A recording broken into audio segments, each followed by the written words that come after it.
for explosion and expansion of the palakpak para sa Diyos.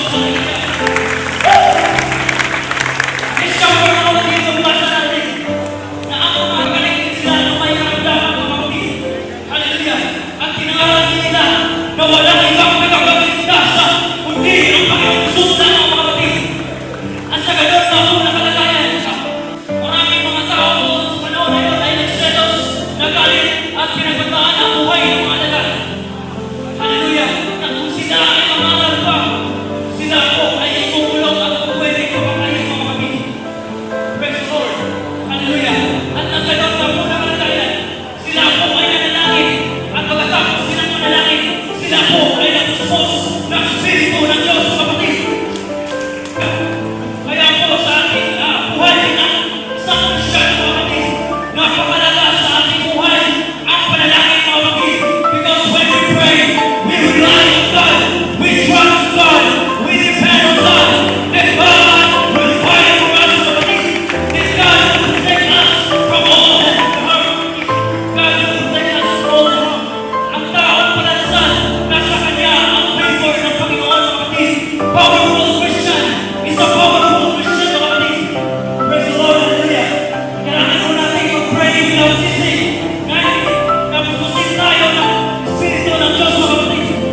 Dahil kung tayo ay napupusin mga kapatid, hindi na tayo mahiyang magpagamit sa church.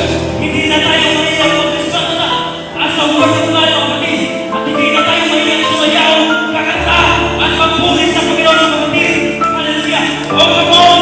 When you are filled with the Spirit of God, and when you are shaken by His presence, hindi ka na mahiyang mga kapatid.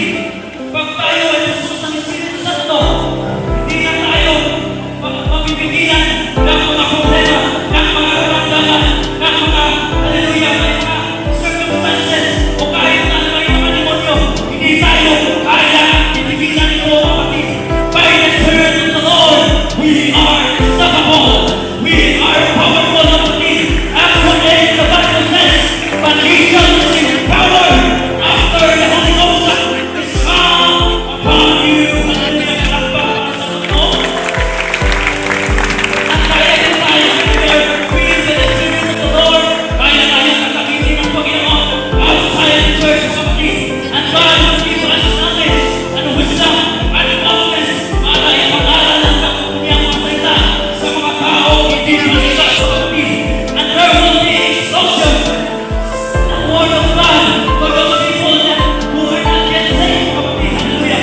Kailangan tayo magpagamit sa Panginoon mga kapatid para magkaroon ng expansion ang kingdom ng Panginoon mga kapatid. Tayo ang gagamitin ng Panginoon upang magkaroon ng expansion sa gawain ng Panginoon mga kapatid.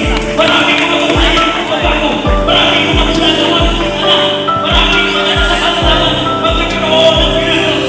Dahil po yan sa Espiritu ng Diyos na tayo ang gagamitin. Hallelujah. And let us remember mga kapatid, not by might, not by power, but by His Spirit, says the Lord of hosts. Hallelujah. Pag gusto tayo ng Espiritu, pag shake tayo ng kanyang presensya, kaya tayo magagawin ng Panginoon outside and inside the church mga kapatid. Hallelujah. Kung magamit ito tayo sa Panginoon, hallelujah, be available, ako, be willing and available. God will use you mightily mga kapatid. Hallelujah. Ginamit ang Panginoon. Gagamitin din tayo lahat ng ating Panginoon mga kapatid. God will use us. Hallelujah. Hallelujah. Praise the Lord. Purihin natin ang ating Panginoon mga kapatid.